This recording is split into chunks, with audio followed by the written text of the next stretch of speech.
আজি আমি পাৰ্টনাৰশ্বিপ যেটো চেপ্টাৰ আছে এই চেপ্টাৰটোৰ দুটামান প্ৰবলেম সলভ কৰি দিবলৈ লৈছো আপোনালোকে যদি আমাৰ চেনেল প্ৰিজাৰ্ভ ক্লাसेছ পাঠশালা সাবস্ক্ৰাইব কৰা নাই সাবস্ক্ৰাইব কৰিব পাৰে ভাল লাগিলে ভিডিওটো শেয়াৰ কৰিব পাৰে আৰু আপোনালোকৰ মতামত কমেন্টৰ সহায়ত জনাব পাৰে আহক প্ৰবলেম এটা চাও A, B and C are partner in a company A, B, C এটা কোম্পানীৰ কি অংশীদাৰ A gets 1/3 of total profit. A কিমান পায় মুঠ লাভৰ 3 ভাগৰ 1 অংশ 1/3 পায়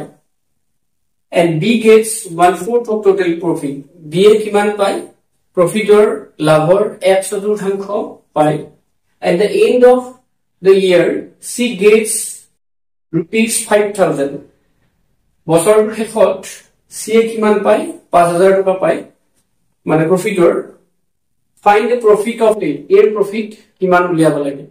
আমাৰ A profit কিমান বুলি কোৱা হৈছে আমি total profit টো ধৰি লব পাৰো let the total profit আমি total profit টো ধৰি লম Bx rupees x total profit টো মানে ওই এক বছৰৰ মুঠ যেটো লাভ এটো আমি x বুলি ধৰি লৈছো এতিয়া তাৰে A শেয়াৰ আমি যদি আমাৰ কি হয় A কিমান পায় প্ৰফিটৰ A পায় B পায় এটা আমাক কি লাগে C টো আমাক দিয়া নাই C টো প্ৰফিট টো কিমান আমি যদি টোটাল 1 ৰ পৰা ধৰো 1 অৰ পৰা 1/3 পায় কোনে A পায় B কিমান পায় 1/4 পায় এখিনি মাইনাস কৰিলে আমাৰ কি হ'ব C টোটাল প্ৰফিট টো হ'ব C প্ৰফিট টো হ'ব কিমান পায় 1 ধৰিছো গোটেই প্ৰফিট টো আমি 1 বুলি ধৰি লৈছো তাৰে 3 ভাগৰ 1 অংশ কোনে পায় A পায় আৰু 4 ভাগৰ 1 অংশ B পায় গতিকে এইটো আমাৰ এলসিএম ললে লসাগু ললে কিমান হ'ব 3 আৰু 4 লসাগু 12 হ'ব এটো 12 বিয়োগ 3 ৰে 12 হৰণ কৰিলে 4 বাৰ -4 4 ৰে 3 বাৰ -3 তাৰ মানে এইটো কিমান হ'ব 12 পৰা 7 গুণ 5 5/12 এৰ অংশ মানে মোট লাভৰ আমি 7 ভাগ কৰি দিও এটো 12 5/12 মানে 12 ভাগ কৰি 5 ভাগ কোনে পাব C এ পাব এতিয়া আমাৰ C যেটো পাৰ্ট এই C পাৰ্ট টো কি কোৱা আছে C প্ৰফিট মানে 12 ভাগৰ 5 অংশ কি হল x or 12 ভাগৰ 5 অংশ সমান কিমান C at the end of the year C gets 5,000 গটিকে কিমান হ'ব 5,000 হ'ব x or 12 ভাগৰ 5 অংশ মানে 5,000 গটিকে এইটো আমাৰ x equal to 5,000 এইটো 12 টো ওপৰত যাব 5 টো তলত আহিব গটিকে পাছেৰে এইবাৰ 1000 গটিকে x equal to 1000 গুণন 12 12000 এটো কি হ'ব টোটাল প্ৰফিট হ'ব এতে টোটাল প্ৰফিট কিমান মানে 12000 গটিকে A প্ৰফিট টো কিমান হ'ব বুলি কৈছে আমাৰ A প্ৰফিট টো কিমান হ'ব is profit A প্ৰফিট টো হ'ব 12000 ৰ কিমান অংশ পায় A 1/3 পায় A gets 1/3 of the total profit গটিকে 12000 ৰ 1/3 পাব 1/3 হলে 3 ৰে 4 বা 4000 মানে কিমান পাব 4000 পাব A প্ৰফিট টো কিমান হ'ব 4000 হ'ব গটিকে কি হ'ল আমি কি লৈছো টোটাল প্ৰফিট x বুলি কৈছো C ৰ অংশ কিমান 1 ৰ পৰা A ৰ অংশ A ৰ প্ৰফিটৰ ভাগটো আৰু C B ৰ প্ৰফিটৰ ভাগটো মাইনাস কৰিছো আমি C ৰ প্ৰফিটৰ ভাগটো পাইছো এন্ড আমি কি কৈছো 5/12 x মানে টোটাল প্ৰফিটৰ 12 ভাগৰ 5 অংশ সমান 5,000 তাৰ পৰা আমি x ৰ ভ্যালু পাইছো টোটাল প্ৰফিট পাইছো দেন কি পাইছো A ৰ প্ৰফিট পাইছো A ৰ প্ৰফিটটো কেনেকৈ উলিয়াইছো total profit into 1/3 so 4,000 is the profit of A another problem sabo A and B started a business investing capital amount in the ratio 5:6.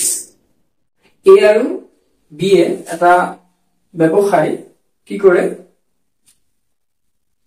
ব্যৱসায়ত কিমান 5:5:6 কি কৰে 6 ইনভেস্ট কৰে বিনিয়োগ কৰে A যদি 5 টকা হয় B 6 টকা বা A 5 লাখ হলে B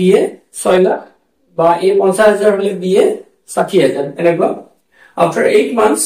A withdraw his capital 8 মাহ পিছত A কি কৰে তেওঁৰ এটো মূলধন এখিনি উঠাই লয় his capital they received the profit in the ratio 5:9 এটা কি কৰে মানে profit to কিমান 5:9 মানে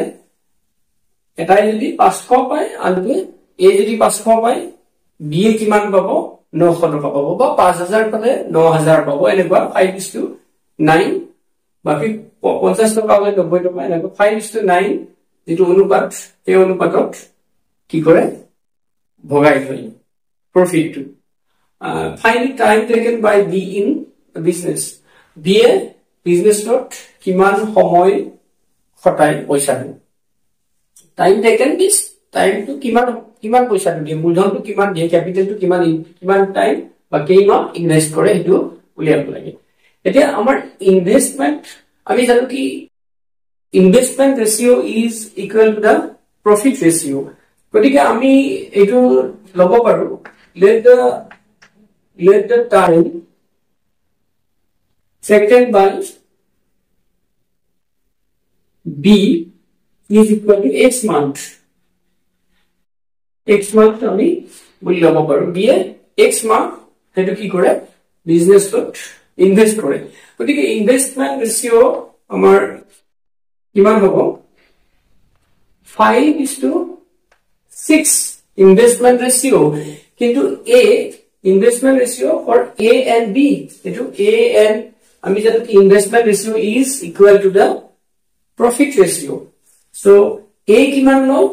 5/6 mane A kimanor karone 8 mah pisot uthai loy so 8 mah khotai A aru B kiman khotai into ami najanu X boli koisu aru A jitu profit ratio that is the investment and profit ratio or investment ratio লগত আমাৰ কি কৰিব লাগিব time to কথা থাকিব আৰু time to বেলেগ time invest কৰিছে 8 মাহৰ পিছত উঠাই লৈছে আৰু বিটো আমি নাজানো কিমান উঠাই লৈছে কিমান দিন ইনভেস্ট কৰিছে কিমান মাহ ইনভেস্ট কৰিছে সো কিন্তু প্ৰফিট ৰেশিও তো আমাক দিয়া আছে 5/9 গতিকে investment ratio is equal to the profit ratio গতিকে এটা কথা ভুল নকৰিব আপোনালোকে 5/6 ইকুৱেল টু মানে 5/9 নহব কাৰণ ইয়াতে টাইমটোৰ কথা আছে টাইমটোৰ কি কথা আছে ইয়াতে 8 মাহ আৰু এটো x এতিয়া ইয়াৰ পৰা আমি কি উলিয়াব লাগিব এটো যদি আমি কমপ্লিটলি হিফালে লৈ যাও 5 into 8 9 to ইফালে গলে উপৰত আহিব নিউমাৰেটৰ হ'ব লগ হ'ব আৰু আমাৰ 5 to ইয়াতে 6 আছে 5 to লৈ আহিছো 5 to ইফালে আনিছো লেফটত আনিলে এটো কি হ'ব ডিনোমিনেটৰ হ'ব হৰ হিচাপত আহিব উল্টা হ'ব উপৰত আছে তলত আহিব আৰু x to তলত আছে ইফালে গলে উপৰত যাব আমি এনেকৈ লিখিছো গতিকে এই 5 6 এৰে কিমান 3 বাৰ 6 এৰে 4 বাৰ 3 এৰে x equal to 4 গুণ 12 তাৰ মানে বিয়ে কিমান টাইম ইনভেস্ট কৰে কিমান মাহ ইনভেস্ট কৰে 12 মাহ ইনভেস্ট কৰে মানে গোটেই বছৰটোত ইনভেস্ট কৰে আৰু এ ইনভেস্ট কৰে 8 মাহ নিশ্চয় বুজি পাইছে গতিকে এই কথাটো আমি সদায় মনত ৰাখিব লাগিব investment ratio is equal to the profit ratio এবাৰ আনটাৰ কোৱেশ্চন চাব some amount distributed among A B and C কিছু পৰিমাণৰ ধন A B C ৰ মাজত ভগাই দিয়া হ'ল A received 3/16 of total amount A total amount or মুঠ ধনৰ 16 ভাগৰ 3 অংশ পায় and B received 1/4 of total amount B 4 ভাগৰ 1 অংশ পায় total মুঠ ধনৰ and C gets rupees 81, then B gets amount is মানে B কিমান পায়, C যদি 81 টকা পায়, B কিমান টকা পাব সেইটো উলিয়াব লাগে। গতিকে আমাৰ এটো কিমান হ'ব, C কিমান পাব, C ৰ এমাউন্টটো যদি উলিয়াব, আমি টোটাল এমাউন্টটো আমি 1 বুলি ধৰি লৈছো, তাৰ পৰা 16/3 টো বিয়োগ কৰিম, বিয়োগ 4/1 অংশটো বিয়োগ কৰিম। গতিকে বিয়োগ কৰিলে কিমান হ'ব, লসাগু 16 হলে এটো 16 মাইনাস এটো 3 4, গতিকে এটো কিমান হ'ব 7, 16 এটো 9। গতিকে সি কিমান পাব, টোটাল এমাউন্টৰ 16/9 পাব। আমি ধৰি লৈছো let the total amount be কিমান x, টোটাল এমাউন্ট x বুলি ধৰি লৈছো। গতিকে আমাৰ c ৰ এমাউন্টটো আমাক কিমান বুলি কৈছে, 81 বুলি কোৱা হৈছে। গতিকে 16/9/16 x ৰ 9/16 মানে 9/16 into x equal to কিমান 81 c ৰ এমাউন্ট। গতিকে এইটো আমি কৰিম x equal to 81, 9 টো ইফালে তলত আহিব, 16 টো ওপৰত যাব, 9×81 16×146। গতিকে টোটাল এমাউন্টটো কিমান হ'ব, ভগাবলগীয়া ধনৰ পৰিমাণ 146 টকা। এতিয়া আমাক সুধিছে বি ৰ পাৰ্ট যিটো হ'ব,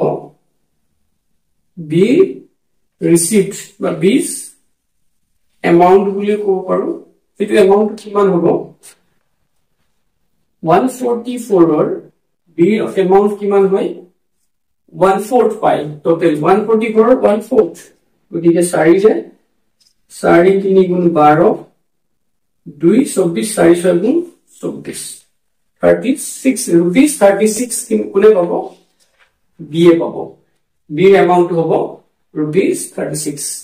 নিশ্চয় বুজি পাইছে, আমি টোটাল কি বুলি ধৰি লৈছো, 1 বুলি ধৰি লৈছো।